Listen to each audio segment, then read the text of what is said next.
Assalamualaikum warahmatullahi wabarakatuh. Good evening everyone. Welcome to USK Podcast. With me Aisyah Hidayat as a host and I used to be called Aisyah. So today USK Podcast has invited a professor from Kelantan Malaysia University. Alright, let's get into it. Welcome Pak. Masih. So before that, aku ini di sini memakai mix ya language-nya. Boleh. Boleh memperkenalkan diri Bapak terlebih dahulu? Baik, nama saya Profesor Dr. Wan Ahmad Amizah. Saya adalah Director Institute for Poverty Research and Management INSPEC Universiti Malaysia Kelantan. Dan saya punya bidang memang berkaitan dengan kemiskinan, polisi dan pembangunan polisi dan juga pembangunan kumpulan rentan. Ya. Boleh, Bapak? Ya, Assalamualaikum warahmatullahi wabarakatuh. Waalaikumsalam warahmatullahi Saya wabarakatuh. Profesor Madya Dr. Azwan Abdullah daripada Universiti Malaysia Kelantan. Bidang kepakaran saya ialah keuangan, pengurusan keuangan dan financial planning. Oh, oke, Bapak. Nah ini Pak, terkait poverty nih ya Pak. Saya agak merasa penasaran nih Pak tentang poverty yang terjadi. Kan poverty juga terjadi di Malaysia ada, di Aceh juga ada. Nah menurut Bapak nih, poverty yang terjadi di Aceh sendiri itu menurut Bapak seperti apa? Apakah memprihatinkan atau bagaimana Pak? Okey, baik. Aceh saya dimaklumkan salah satu wilayah yang tertinggi juga kemiskinan di Indonesia. Kalau tak salah saya, dia adalah nombor 3 tertinggi kemiskinan di Indonesia. Dan saya lihat sebetulnya Aceh bukanlah miskin dari aspek kewangan. Saya lihat mungkin ada beberapa perkara yang boleh diteliti khususnya dari aspek modal insannya ataupun human capitalnya. Dan saya percaya bila kita lihat sejarahnya orang Aceh, semangat juang yang tinggi. Dia bukan seorang yang mudah mengalah, tapi lebih kepada survivor. Jadi fighter, bukan survivor tapi fighter. Apa yang saya lihat yang boleh dipertimbangkan untuk kemiskinan, pengurusan kemiskinan di Aceh ialah memberi peluang yang lebih banyak. Sebab kekuatan sudah ada. Peluang sahaja perlu dibesarkan lagi, termasuklah dengan memperkasakan ataupun memperdayakan human capital yang ada pada komuniti Aceh. Itu apa yang saya nampak. Baik Pak, mungkin dari Bapak juga ada? Ya, pada pandangan saya kemiskinan biasa dikaitkan dengan keuangan. Iya Pak. Tapi sebenarnya dia berkait juga dengan pendidikan dan juga kesedaran masyarakat itu untuk keluar daripada kemiskinan. Jadi kemiskinan perlu diperjuangkan, maksud saya perlu keluar daripada kemiskinan itu melalui pendidikan. Dengan adanya pendidikan, maka kesedaran untuk berubah itu insya-Allah akan ada. Oh amin, amin, amin, rabbal alamin ya Pak. Nah nih Pak, kan tadi juga udah disebutkan nama oleh Bapak terkait kekuatan yang dimiliki manusia, kan sebenarnya Aceh juga SDM-nya tinggi ya Pak. Betul. Seperti itu. Betul. Nah terkait itu Pak, bagaimana sih mengatasi kemiskinan ini yang terjadi di Aceh Pak? Okey, baik. Sekali lagi, saya sangat setuju dengan pandangan rakan saya, Prof. Madya Dr. Azwan. Kita tidak boleh hanya melihat kemiskinan dari aspek kewangan, duit sahaja. Itu sudah pasti indikator yang perlu kita ambil pertimbangan. Tapi dari penelitian kami di INSPEC UMK, kita lihat kemiskinan sebagai pelbagai dimensi. Yang mana kita panggil kemiskinan 360 darjah. Dari aspek human capital, social capital, economic capital, culture capital, dan ada 11 capital yang perlu kita pertimbangkan. Jadi tujuan kita lihat kapital ini adalah untuk merangka strategi dan juga perancangan untuk keluarkan mereka dari kemiskinan secara berimpak lestari. Maksudnya bukan sekadar keluar sekali dan kembali masuk. Disebabkan apa? Kita kena jelas juga kemiskinan ni sifatnya dinamik. Hari ini dia keluar dari kemiskinan, besok mungkin akan masuk lagi ke dalam kemiskinan. Jadi strategi kita mestilah bersifat yang lebih fleksibel dan juga yang berimpak juga yang bersifat sustainable. Itu antara apa saya boleh lihat. Cuma dalam konteks Aceh, sekali lagi, selepas dengan penelitian beberapa perkara, tapi ini masih lagi penelitian yang terhad.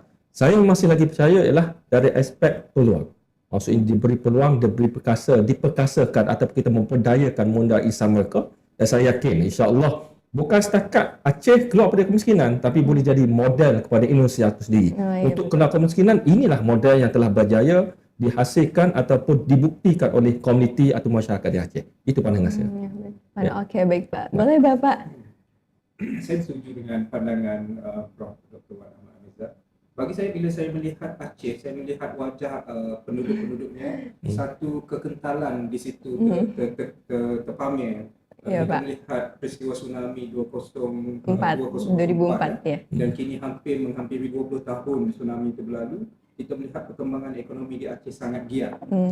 Dan di situ menunjukkan bahawa masyarakat Aceh sebenarnya bangkit daripada kemusnahan alam sekitar itu bersama-sama dengan kebangkitan ekonomi. Walau bagaimanapun kemiskinan ni di mana-mana ada. Cuma Baik. macam mana kaedahnya untuk Iya. menangani saja perlu difikirkan dengan lebih, kita kata, holistik. Iya betul Pak, betul. Ya. Nah terkait kan tadi caranya udah ada ya Pak. Nah apakah nantinya Bapak akan membuat program untuk menangani kemiskinan yang sedang terjadi Pak? Okay, baik. Alhamdulillah. Itu antara tujuan kami datang ke sini. Kita berbincang, kita mencari partner, kita mencari rakan-rakan untuk bersama dalam pengurusan kemiskinan.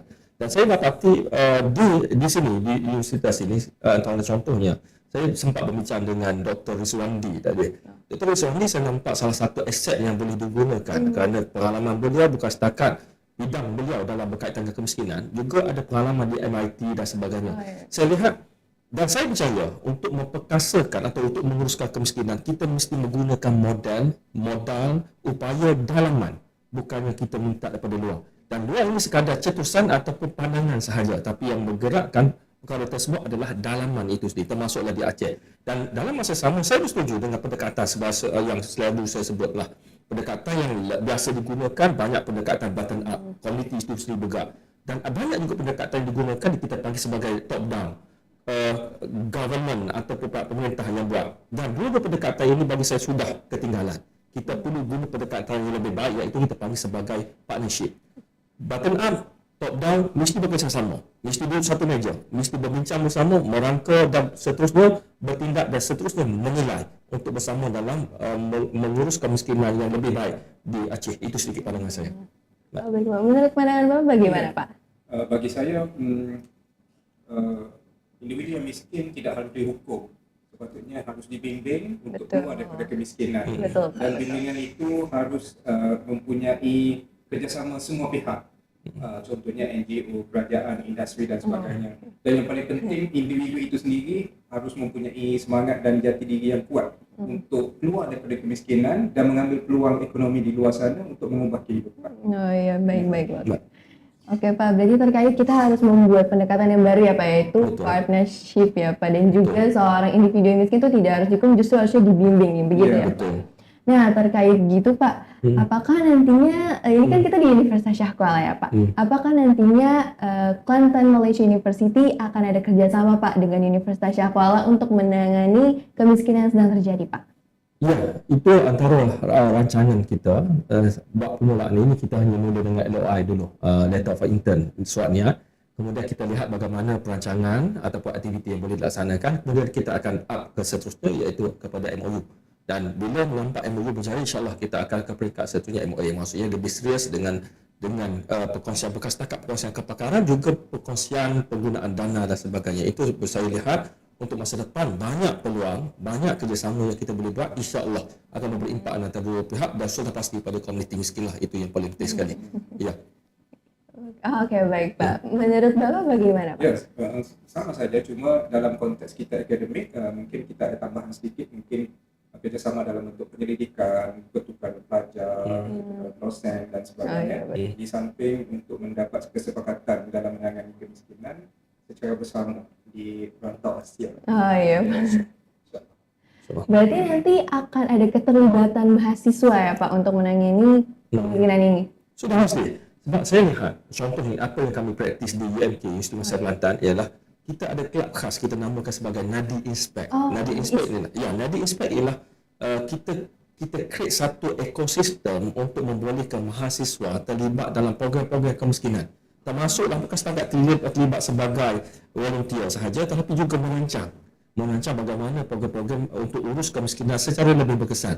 Tapi mereka perlu terlebih dahulu ada capacity building. Kita akan hantar khusus latihan dan sebagainya untuk pastikan mereka benar-benar tahu apakah peranan mereka dan memberi komitmen serta merancang secara yang betul-betul berimpak kepada mereka. Itu antara perkara yang kita buat di UMK Institut Malaysia Kelantan. Dan saya percaya khas kerjasama di antara UMK dan juga universitas ini, nanti insya-Allah kita boleh buat perkara yang sama. Macam mana kita create bukan setakat semangat itu saja, tapi mungkin pertukaran pelajar UMK datang ke sini dan pelajar sini, mahasiswa di sini akan datang pergi ke Kelantan. Kita bersama berfikiran, menukar pandangan dan sebagainya. Dan perkara ini Bukan perkara baru. Memang kita dah praktis sudah sekian lama. Hampir 14 tahun. so- Atas nama SIAP, Social Enterprise Project, yang mana kita pastikan pelajar pilih satu tempat untuk komuniti miskin, kemudian dihasilkan program-program untuk membina komuniti, untuk empower komuniti. Itu antara rancangan ataupun program yang saya telah kita laksanakan. Yang akan dilaksanakan ya Bapak. Ya, insya-Allah. Dan untuk maklumat juga lebih menarik yang apabila dia bukan hanya melibatkan antara dua universiti. Biasanya akan melibatkan universiti dari sudut daripada Thailand. Se-Asia berarti. Ya, daripada Thailand, daripada Vietnam, Filipina dan banyak lagi. Biasa kita buat begitu. Tahun lepas baru kita buat. Insya-Allah tahun ini mungkin kita buat di Thailand dahulu sebab biasa kita akan tukar-tukar lokasi. Tahun lepas di Malaysia, tahun ini kita buat di Thailand dan tahun seterusnya kita akan buat tempat lain pula. Biasa begitu.